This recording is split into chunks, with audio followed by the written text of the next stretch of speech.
Well, that was actually a couple of nights ago, and it's just currently raining at the moment.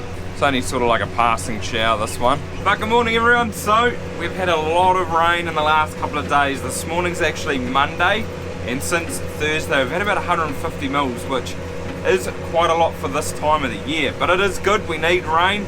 It's good having it at the start of summer because it means we'll sort of dry out just that little bit later. So we can get quite dry before Christmas, but at the moment it's looking like things are going to be alright. But I'm just topping a paddock in front of the cows at the moment. So you can see they're in there last night and they're coming into this afternoon. So the whole point of doing that though is just to really take the top off the grass, hence why we call it topping. And see, everything's sort of gone stalky at the moment, which means the quality's going in the grass. It's going to seed. See, there's some seed head there. And the cows don't really like eating this stalky stuff, so just by topping it, when it grows back, it's going to be way more luscious and better quality than it is now. And now it's raining again. There's another shower coming through. But see this paddock here? The cows are supposed to go in here 2 nights ago, but it's sort of got away from me, so I've shut that one up for silage as well. In my last video I said I've only got a couple of paddocks. Jeepers, check that rain out, that is unreal. This is what it's been doing for like the last couple of days. But I said we only had about 3 paddocks, and I've actually taken another one off Dad because it was looking a lot like that one before. So now I've got about 5 hectares shut up, which isn't heaps, but it's something because I haven't got any feed reserves for this summer coming, so we need to make some baleage. But it would be nice to get in there and cut it because it's sort of getting a little bit too long and rank now, and the quality's going down, but I don't think we're going to be able to cut it for a while. It's supposed to stay like this for the next week. But I've actually given Darcy a ring yesterday, and hopefully he's going to come and have a look at my maize this afternoon if we get a break in the weather, because I am pretty concerned about it. I think the pheasants have probably demolished about half a hectare, and I think there might be some bugs starting to take some stuff out as well, like cutworm, and I think there's like army worm, something like that. And yeah, it's not good. I reckon I might lose up to about a hectare by the end of it, so I'll be quite interested to get his thoughts and see what I should do. You can just see how patchy it's looking like. Remember I did show you guys a few videos ago that all the stuff around these trees was missing, and it was, so I've replanted a lot of it. But just through there you can see how patchy it looks terrible, and it is probably the pheasants that have done a lot of it. But I want to get him out here just to get like a second opinion and see if there's anything else I can do. I really probably should have used bird treated seed, and from now on I'm definitely going to, but I haven't actually had a lot of trouble without using it in the past, so I guess I've got away for quite a few years without using it, and then this year I've just been nailed. So I guess I've learnt my lesson, pay that little bit more and use it from now on, which I will be doing. But yeah, I'm looking forward to seeing what he has to say. So you planted all these bits? Yep.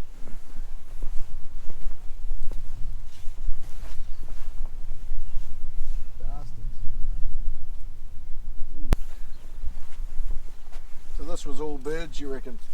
Well, I don't know, I guess it was. I'm guessing it was too, but any damage you do see is well consistent with bird damage. What sort of birds? Pheasants? Well, ducks, pheasants, pigeons, plant. You think it'll still grow? Well, something will come, but because it's sending up a shoot from the bottom. Yeah. But it's probably been chewed, and that's why it's tillering out like that. Oh yeah.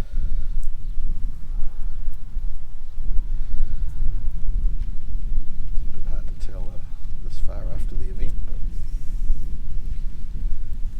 but yeah, it's going to send out a shoot there, but it's going to be so far behind that plant and that plant that It's not gonna effectively be a weed. All these leaves are chewed. Or is that wind? Yeah, I'm not too sure what's shredded the end of those. Chewed by a rabbit, something like that. That's cutworm, I'd say. By the way, that's there it is right there. So that's cutworm. Yeah, there's your culprit right there.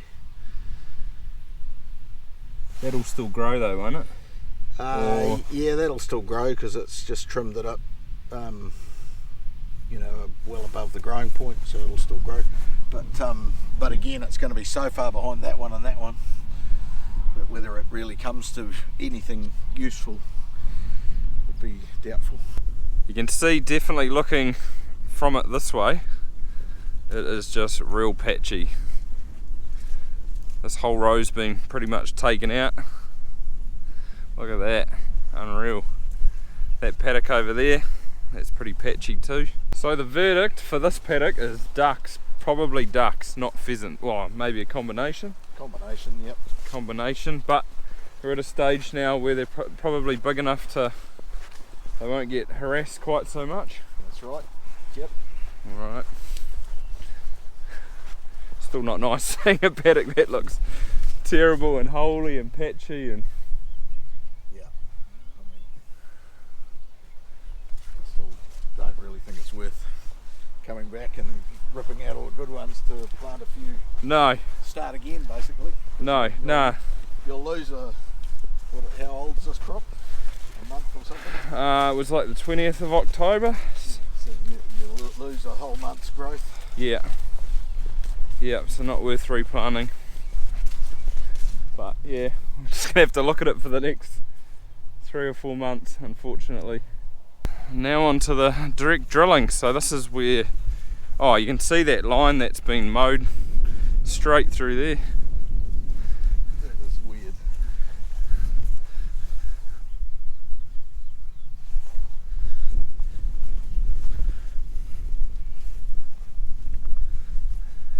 Sure someone didn't ride a motorbike through here. I'm positive. That is weird.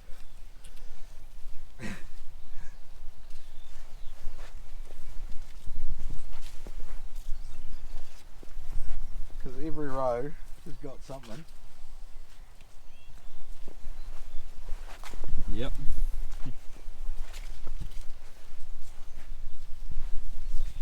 That is really weird. Even if some of the calves did get in here, they wouldn't do that, would they? No, I mean not that consistently. Nah.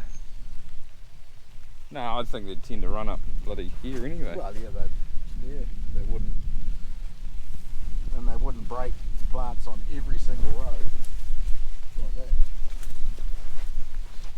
No, I seen it when I was walking through. I was like, what the heck?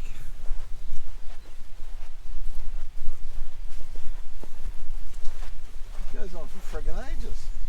Yeah, you can see it goes right down to the trough almost. Yeah. They snap off just like that, don't they? Yeah, I suppose, but they do look a bit down there, not quite as clean. It's the same, it's just been done a day earlier. You reckon? Well, it hasn't been done that long. Nah, it is pretty fresh. Baffled even the expert. A little bit patchy down the bottom, like I did say in another video, and it's just a little bit patchy through this hillside.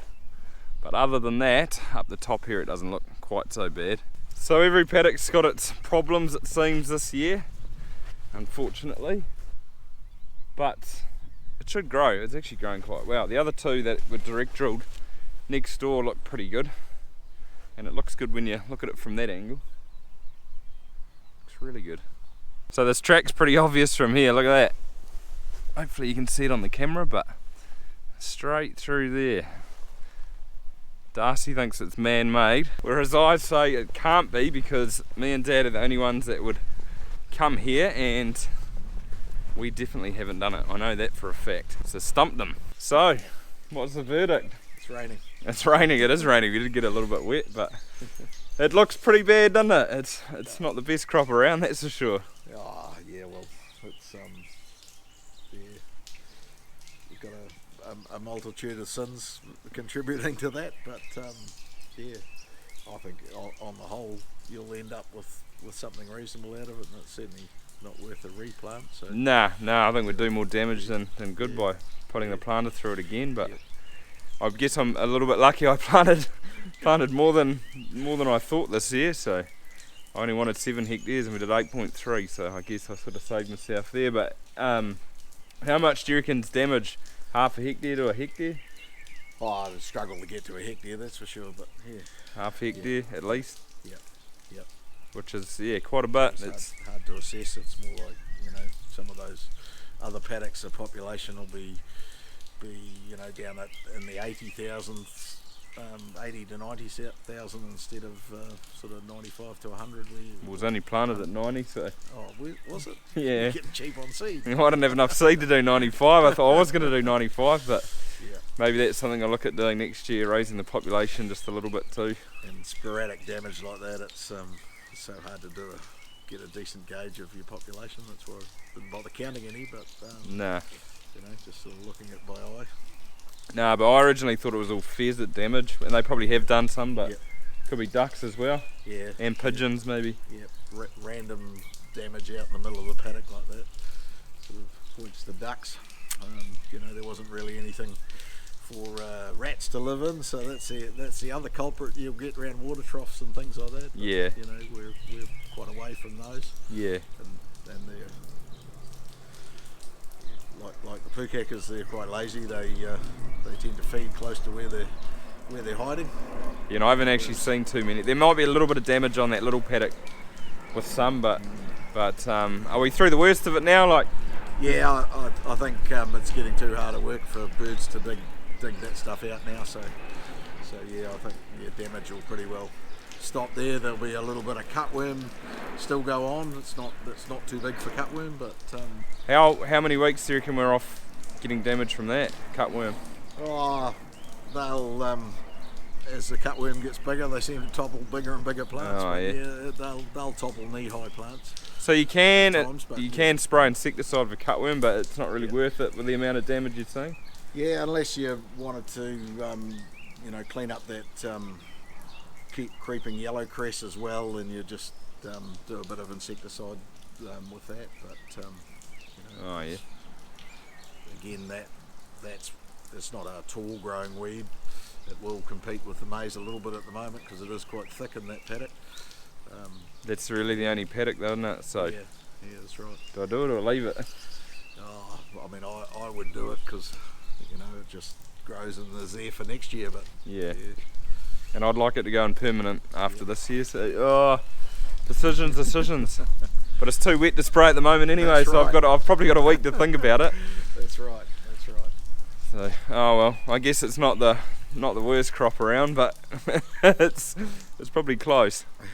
Oh no, definitely not the worst after all this rain. There's quite a few around that are looking a bit sad from flooding. Yeah. Yep. Maize doesn't like wet feet. No, I guess that's the one thing about our soil. At least it's free draining. Yep.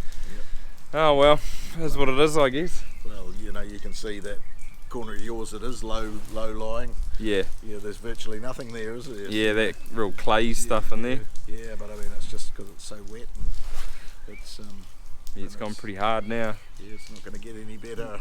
Nah. for the next little while by the look of the forecast and what we've had. Nah. But that little track definitely stumped you though, eh? I don't know what it could be, but I reckon you got someone going walkabout. Nah, I don't know. It's like quite a way off the road. I don't know, but it's a clear track, eh? Aliens. The aliens have come. Crop circles. Crop lines. Nah. Oh, thanks for having a look anyway. At least good to get a second opinion. Very good. Although it's not the best, but however. Well, that is some good food for thought, and it's good Darcy come and have a look for it. He has been growing maize for probably 30 years. I remember when I was 5 years old, I was watching the chopper over at their place and I was trying to open a door to go and see it, and I fell off a bike. I was using a bike to stand on to open the door because I couldn't quite reach, and fell off and broke my arm. So that was 27 years ago. So I know he's been growing it for that long, but he also probably grows, I would say, somewhere in the region of 200 plus hectares a season of it. They pretty much plant quite a lot of their own farm, plus he's got lease blocks in various places. So he definitely knows what he's talking about. He's got that sort of knowledge and experience, which is awesome to be able to rely on. I was asking him off camera too about the bird treated seed, saying should I definitely use it in the future, and he didn't say yes. He sort of said you can get away with it for quite a few years, but then you might get one bad year, and this is a pretty good example of that happening. So it does add on a cost. I think it's $55 a bag, so it's probably like around that $60 mark a hectare extra you got to pay, but I think it's probably worth it, and I'm definitely going to use it in the future because I don't want stuff happening like this every year.